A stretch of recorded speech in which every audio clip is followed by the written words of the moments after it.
Hello everyone. मैं मिथुन सिंह स्वागत करता हूं आप सभी का। आशा करता हूं आप सभी बहुत अच्छे होंगे। बात करेंगे Vinoba Bhave BEd semester third के प्रीवियस ईयर क्वेश्चन पेपर की। पेपर आपका होगा पॉलिटिकल साइंस का, और पॉलिटिकल साइंस को अब जो है सेमेस्टर थर्ड में आपके लिए जो है, पहले आप सेमेस्टर टू में सिविक्स इसे पढ़ रहे थे, अब ये पॉलिटिकल साइंस में कन्वर्ट हो चुका है। जो भी आपका पेपर है, पेपर वन या टू, दोनों के लिए ये इक्वली इंपॉर्टेंट है। आगे बढ़े उससे पहले मैं आपको बता दूं, पिछले 5 साल के जितने भी प्रीवियस ईयर क्वेश्चन पेपर हैं वो आपको 49 रुपीज़ में अवेलेबल करा दिया जाएगा। दूसरी बात, 199 रुपये में आपको सजेशन प्रोवाइड कर दिया जाएगा। अब ये सजेशन क्या होता है? सजेशन यानी कि वेरी वेरी इंपॉर्टेंट क्वेश्चन, ऐसे सवाल जो एग्जामिनेशन में बार बार पूछे जाते हैं, आंसर के साथ आपको प्रोवाइड कर दिया जाता है। याद रखिएगा, सजेशन जो है पिछले 10 साल के PYQ को स्कैन करके बनाया जाता है। वो टॉपिक जो बार बार आ रहे हैं उसको ऐड किया जाता है। दूसरी बात, आपका जो सिलेबस है, सिलेबस में जो टॉपिक है, जो सवाल एग्जाम में आते हैं टॉपिक से, उनको यहाँ पर ध्यान में रखा जाता है। तीसरी बात, आपका जो लेटेस्ट एग्जाम पैटर्न है उसको ध्यान में रखा जाता है कि कौन से जो है नए सालों में जो 1-2 सालों में सवाल पूछा गया उसको यहाँ पर ध्यान में रखकर तैयार किया जाता है। ठीक है। आखिरी में मेरा खुद का एक्सपीरियंस, मैंने बीएड एमएड कर रखा है और पिछले 2-3 सालों से अलग अलग यूनिवर्सिटीज़ में सजेशन देने का काम मैंने किया है। काफ़ी अच्छी सफलता मुझे मिली है। अगर आप भी सफलता के भागीदार बनना चाहते हैं तो यहाँ से आप मेरी ईमेल आईडी देख सकते हैं, yourmithunsingh@gmail.com पे आप मुझे मेल कर सकते हैं। इंस्टा पे अगर आप हो, डू फॉलो मी @iMithunSingh। बाकी आप मुझे व्हाट्सअप कर सकते हैं 7979054474 पे। तो चलिए एक एक करके हम लोग सभी चीज़ों को देखेंगे कि किस तरह का सवाल यहाँ पर पूछा गया था। तो चलिए आगे बढ़ते हैं, और ये रहा आपका पहला सवाल। देखिएगा, मैंने कुछ सवाल सिद्धू कानू मुर्मू का भी, BBMKU का भी लिया है, क्योंकि ये सवाल बार बार एक दूसरे जगह पे रिपीट होते हुए आए हैं, तो इसको ध्यान में रखिएगा। पहला सवाल, Chipko movement basically is to protect environment originated in 1974। Chipko आंदोलन मूल रूप से पर्यावरण की रक्षा के लिए, इसकी शुरुआत कब की गई थी? 1974 में इसकी शुरुआत की गई थी। कहाँ पर की गई थी ये सवाल आपसे पूछा गया, प्लेस आपको बताना है। ठीक है। सुंदर बहुगुणा का नाम आपने सुना होगा, मेघा पाटेकर का नाम सुना होगा। इन लोगों ने जो है इसकी शुरुआत की थी और ये सारे लोग इसमें शामिल थे। ठीक है। चलिए पहला सवाल देखिए, चिपको मूवमेंट के बारे में। एक्चुअली चिपको मूवमेंट में हुआ क्या था वो समझ लीजिए। चिपको मूवमेंट में ये पेड़ से जो है क्या होते थे, चिपक के जो है खड़े हो जाते थे कि अगर पेड़ काटना है तो पहले इंसान को काटना होगा, फिर आप पेड़ काटोगे। तो ये एक बहुत बड़ा इनिशिएटिव था जिसके कारण सरकार को पीछे हटना पड़ा। इसकी शुरुआत हुई थी उत्तराखंड में। कहाँ पर हुई थी? उत्तराखंड में जो है इसको काम में लाया गया था। अगला सवाल देखिए क्या बोला गया है। The silent feature of A Indian constitution is, भारतीय संविधान की प्रमुख विशेषताएं क्या है ये आपको बताना है। देखिए, भारतीय संविधान की जो विशेषताएं हैं अगर आप उसको देखोगे तो यहाँ पे केवल आर्थिक और विनिमय पर ये केंद्रित नहीं है, बल्कि हमारा संविधान जो है दबे कुचले राजनीतिक पावर देने की बात की जाती है उन लोगों को, उनको आर्थिक समृद्धि भी देने की बात की जाती है, इक्वालिटी की बात की जाती है यहाँ पे। ठीक है। तो कहने का बात क्या है कि यहाँ पे कोई ना धर्म है ना जातियां हैं। धर्म तो है ही, जाति भी है, लेकिन सरकार का कोई धर्म नहीं है। संविधान में ये बात कही गई है कि सरकार बिल्कुल न्यूट्रल, धर्मनिरपेक्ष होकर के आगे बढ़ेगी, नागरिकों को मौलिक अधिकार देगी। लोगों को जो है अगर उसे कहीं से कोई भी प्रताड़ित करता है तो वो जुडिशरी के पास जा सकता है। तो ये केवल वाला वर्ड जो है जहां भी दिखे उसको कट कर दीजिए। ठीक है जी। अब आगे देखिए, इसमें संघवाद, धर्मनिरपेक्षता, मौलिक अधिकार और शक्तियों का पृथकीकरण शामिल है। बिल्कुल ये बात सही है। तीसरा, राजशाही और अभिजात वर्ग शामिल है, ये गलत हो जाएगा। It does not have any silent feature, ये भी गलत हो जाएगा। यानी कि संविधान में क्या है? फेडरलिज्म है, सेकुलरिज्म है, फंडामेंटल राइट है। तो ये आंसर आपका ऑप्शन 2 सही होगा। अगला सवाल, which of this factors play a vital role in economic development of a country? इनमें से कौन सा कारक किसी देश के आर्थिक विकास में भूमिका निभाता है? अगर देश की आर्थिक स्थिति को ठीक करना है तो इनमें से कौन जो है सबसे ज्यादा जो है वाइटल रोल प्ले करता है? अन्य देशों से सहयोग, जैसे देखो अभी हमारे यहाँ अभी पेट्रोलियम LPG वगैरह की थोड़ी शॉर्टेज हुई है, ये आपको भी पता है, ये किसी से छुपी हुई बात नहीं है। सिलेंडर बुक करा रहे हो तो आपको 25-30 दिनों के बाद देने की बात की जाती है, और उसमें भी दिक्कत हो रहा है। लोगों के डिलीवर हो रहे हैं लेकिन दिख नहीं रहा है। तो अन्य देश के साथ अगर आपका सहयोग नहीं होगा, जैसे ईरान के साथ हमारे बहुत पुराने रिश्ते हैं मेसोपोटामिया के समय से ही, तो हमारे 2 देशों के बीच में व्यापार बहुत हमारे पुरखे किया करते थे, हमारे फोर फादर किया करते थे। तो इस वजह से ईरान ने हम लोगों को क्या किया है, जो स्ट्रेट ऑफ हॉर्मुज है वहां से हम लोगों के जहाज को, हमारे जो भी सामान आ रहे हैं अलग अलग देशों से, LPG हो, पेट्रोलियम हो, पार होने के लिए दिया जा रहा है। उससे आपको जो क्रॉस करने के लिए दिया जा रहा है, वो मिसाइल उस पर नहीं लगाएगा। ठीक है। तो अन्य देशों के सहयोग से ही आप आगे बढ़ सकते हैं। जनसंख्या का आकार देखिए, भारत में बहुत सारे लोग अलग अलग खाड़ी देशों में भी काम करते हैं। 114 लोग अभी तक भारत के मारे जा चुके हैं अलग अलग फायरिंग वगैरह में। तो हमारे देश के लोग हर जगह पे आपको मिलेंगे। वो वहाँ जाकर काम करते, तो जनसंख्या होना एक अच्छी बात है। अगला देखिए, सरकार के द्वारा बनाई गई आर्थिक प्राथमिकताएं, इकोनॉमिक प्रायोरिटीज, बिल्कुल अच्छी बात है, ये भी जरूरी है। तो आंसर आपका क्या हो जाएगा, ऑप्शन नंबर 4 करेक्ट हो जाएगा। चौथे के साथ आप आगे बढ़ेंगे। अगला सवाल देखिए क्या है, भारतीय संविधान के किस अनुच्छेद में कहा गया है कि किसी भी नागरिक के साथ धर्म, नस्ल, जाति और लिंग या जन्म स्थान के आधार पर भेदभाव नहीं किया जा सकता है? Which article of Indian constitution state that no citizen can be discriminated against the basis of religion, race, caste, sex और प्लेस ऑफ बर्थ? तो देखिए ये आपको किस आर्टिकल में मिलेगा, आर्टिकल 15 में। और ये इसके ऊपर एक कमाल फिल्म भी है, आयुष्मान खुराना उसमें जो है लीड एक्टर है, और अनुभव सिन्हा की ये फिल्म है। आप लोग प्लीज इसे देखिएगा, काफी कमाल की फिल्म है, आपकी आंखों को खोलने का काम ये करेगी। ऑप्शन नंबर 1 आपका सही हो जाएगा।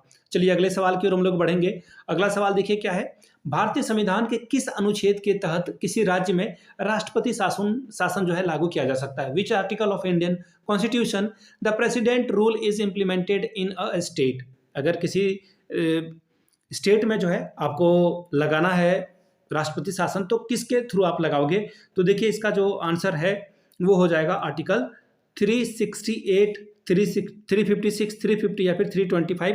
देखिए 356 के तहत जो है राष्ट्रपति शासन लगाया जाता है। ठीक है, स्टेट इमरजेंसी होता है जब सरकार जो है, गवर्नमेंट जो कि स्टेट गवर्नमेंट है, वो ठीक से परफॉर्म नहीं काम कर पा रही है, प्रॉपरली जो है वर्क नहीं कर पा रही है, तो वहाँ पर ये लगा दिया जाता था। कांग्रेस के समय भी ये किया गया है, और बीजेपी के समय भी, बीजेपी में जब पावर सेंट्रल में रहती है तो उसने भी जो है कांग्रेस के कई सरकारों पे ये लगाने की कोशिश की है।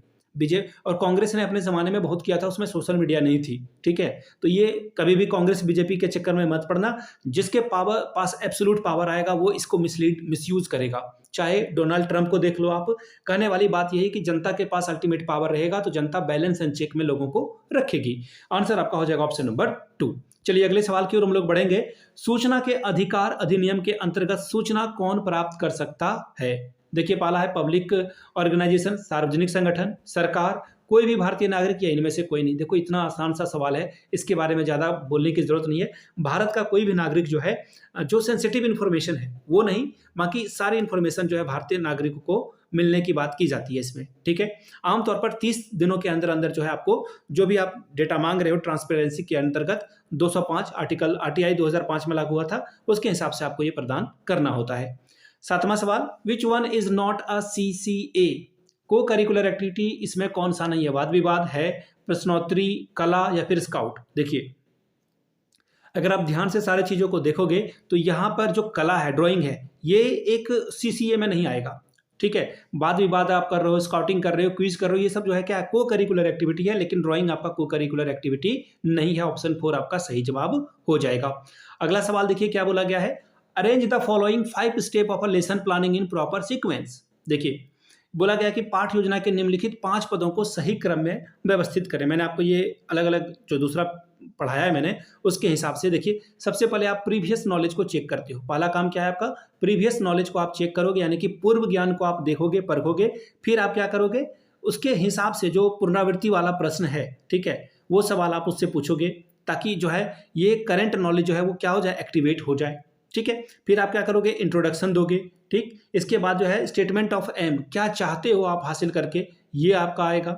इसके बाद क्या आएगा भाई, इसके बाद आएगा होमवर्क, HW। तो ये पहला क्या आएगा, प्रीवियस नॉलेज। सबसे पहले क्या आएगा, प्रीवियस नॉलेज, यानी कि 5वां आपका सबसे पहले आएगा। ठीक है, इसके बाद कौन आएगा, ऑप्शन नंबर 2, यानी कि पुनरावृत्ति प्रश्न आप करोगे। फिर कौन आएगा, फिर आएगा ऑप्शन नंबर 3, यानी कि आप इंट्रोडक्शन दोगे बच्चों को। फिर कौन सा आएगा, ये आ जाएगा option number 1, and after that सबसे लास्ट में आपका गृह कार्य, होमवर्क, यानी कि ऑप्शन नंबर 4। चलिए अगला सवाल, we got the word justice. Justice शब्द किससे निकला है, ये आपको बताना है। जस्टिस शब्द की जो ओरिजिन है वो कहाँ से आई हुई है?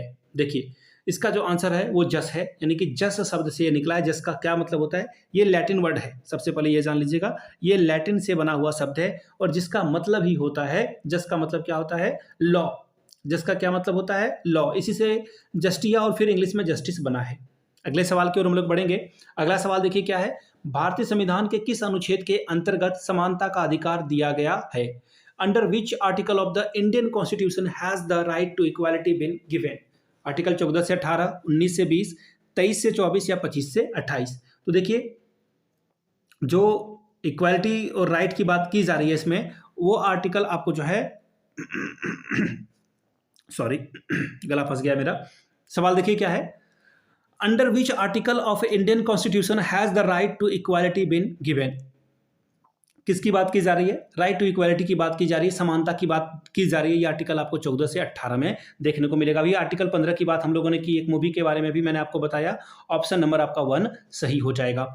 अगला सवाल देखते हैं, right to information act was implemented on. ये सवाल मैंने अभी आपको बताया कि सूचना का अधिकार अधिनियम कब पारित हुआ था? 2005 में। ऑप्शन 2 आपका सही हो जाएगा।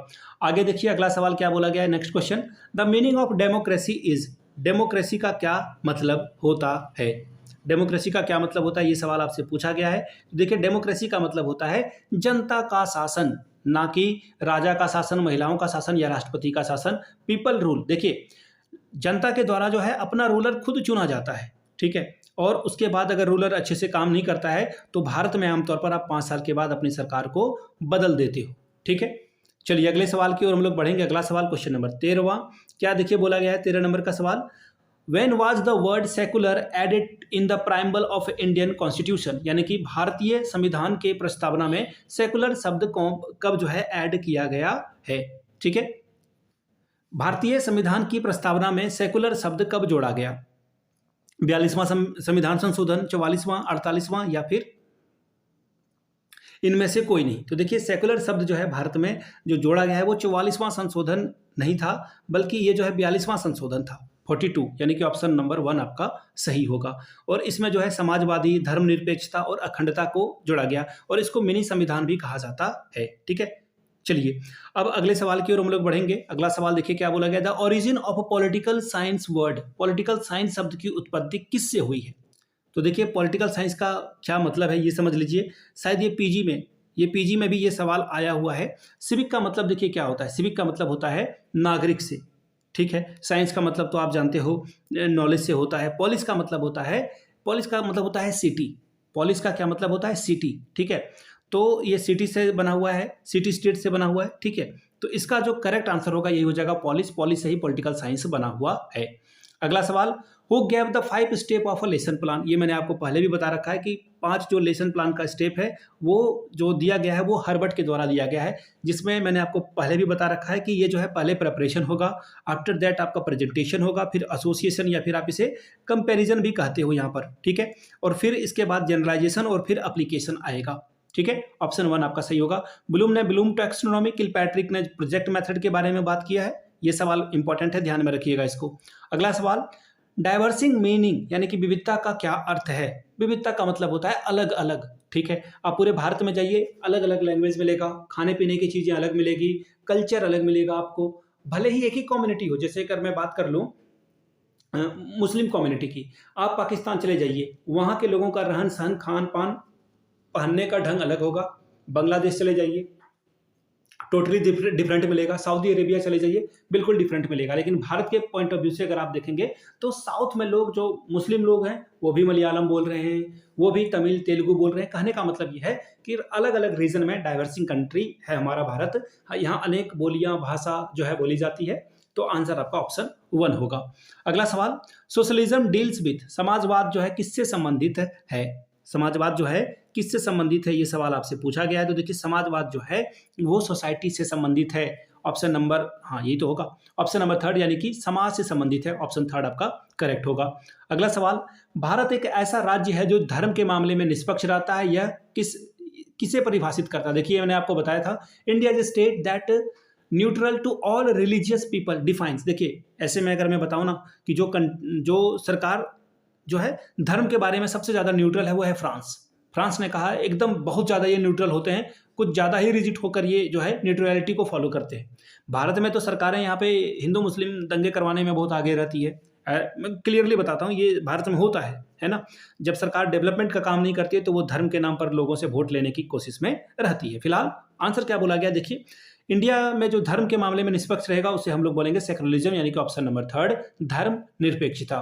अगला सवाल देखिए क्या बोला गया है, आर्टिकल 28(1) डील्स विथ, यानी कि अनुच्छेद 28(1) जो है वो किससे डील करता है, ये सवाल आपसे पूछा गया है। तो देखिए आर्टिकल 28(a) जो है वो कहता है कि शैक्षिक संस्थान में यानी कि इंस्टीट्यूशन में पूरी तरह से जो है ये सरकारी धन से यानी कि गवर्नमेंट के फंड से ये चलेगा और इसमें किसी भी तरह का रिलीजियस जो है आपको लर्निंग नहीं कराई जाएगी, यानी कि बच्चों को आप जो है धर्म के बारे में नहीं पढ़ा सकते। ठीक है, धर्म के बारे में आप नहीं पढ़ाओगे तो यह पहला ऑप्शन आपका सही है। सभी विद्यालय में धार्मिक शिक्षा नहीं दी जाएगी, देवनागरी में ही पढ़ाना जरूरी नहीं है, ऑप्शन 1 आपका सही हो जाएगा। चलिए अगले सवाल की ओर हम लोग बढ़ेंगे। अगला सवाल article 343 is related with, article 343 जो है वो किससे संबंधित है, ये सवाल आपसे पूछा गया है। देखिए आर्टिकल 333 जो है वो किससे संबंधित है, तो देखिए आर्टिकल 330 जो है वो भारत के राष्ट्रभाषा से संबंधित है, राजभाषा से, राष्ट्रीय भाषा से नहीं। देखिए सारे ऑप्शन यहाँ पे गलत हैं, लेकिन भारत की राजभाषा से ये संबंधित है। राष्ट्रभाषा और राजभाषा में अंतर है, समझिएगा आप। हिंदी वाले बच्चे तो फटाफट समझ जाएंगे, राजभाषा इसका सही जवाब होना चाहिए। लेकिन इस ऑप्शन में तीनों से बेहतर ऑप्शन नंबर 1 है, ऑप्शन गलत है इसलिए 1 सही है। अगला सवाल, the word politics is derived from Greek word polis which means, अभी तो पढ़ाया आपको मैंने कि राजनीति जो शब्द है वो ग्रीक भाषा पॉलिस से लिया गया है, जिसका अर्थ क्या होता है, गांव नहीं बल्कि विलेज भी नहीं, प्रोविंस भी नहीं, टाउन होता है, शहर होता है। ऑप्शन नंबर 4 सही होगा आपका। अगला सवाल, who was the father of a political science, राजनीतिक विज्ञान का जनक किसे कहा जाता है। यह सवाल कई दफा आया हुआ है, अरिस्टोटल को कहा जाता है, यानी कि अरस्तु को कहा जाता है। आगे बढ़ेंगे अगले सवाल की ओर। कौन सा घटक परिभाषित करता है कि शिक्षार्थी पाठ के अंत में क्या प्राप्त करेगा, BBMKU का ये सवाल है।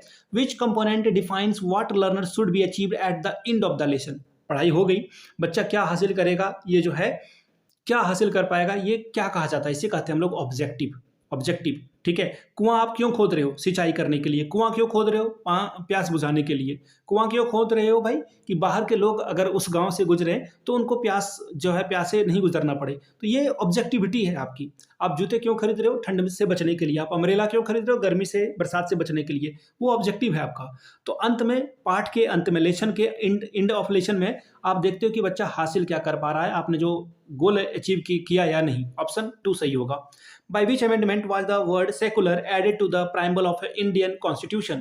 भारतीय संविधान की प्रस्तावना में धर्मनिरपेक्ष शब्द जो है किस संशोधन के द्वारा जोड़ा गया है, ये सवाल अभी तुरंत बताया मैंने आपको। ये आर्टिकल 42 के द्वारा जो है जोड़ा गया है। इसका जो सही आंसर होगा ऑप्शन नंबर 1 हो जाएगा।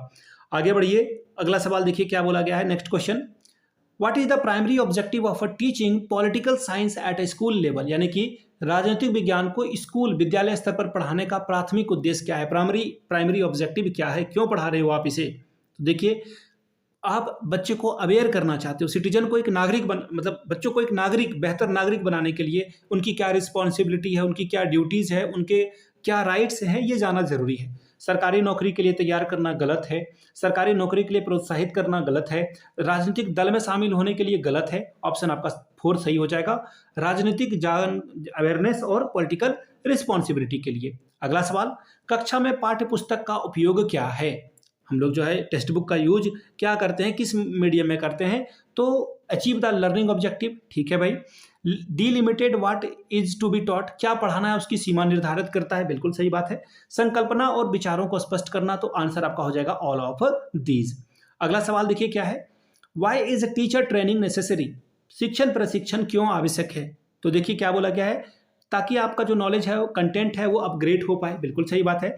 Understanding method of school organising, यानी कि विद्यालय व्यवस्था के तरीकों को समझने के लिए। अगला है इंक्रीज टीचिंग स्किल, तो सारा आंसर आपका सही है, ताकि आप मेथड भी ठीक से पढ़ पाओ, अपना स्किल भी बढ़ा पाओ। अगला है सूक्ष्म शिक्षण की अवधारणा किसने दी थी, बहुत ज़्यादा इंपॉर्टेंट ये सवाल है। मुझे लग रहा है कि किसी ना किसी में ये तो पूछा ही जाएगा, हर हाल में ये सवाल पूछा जाएगा।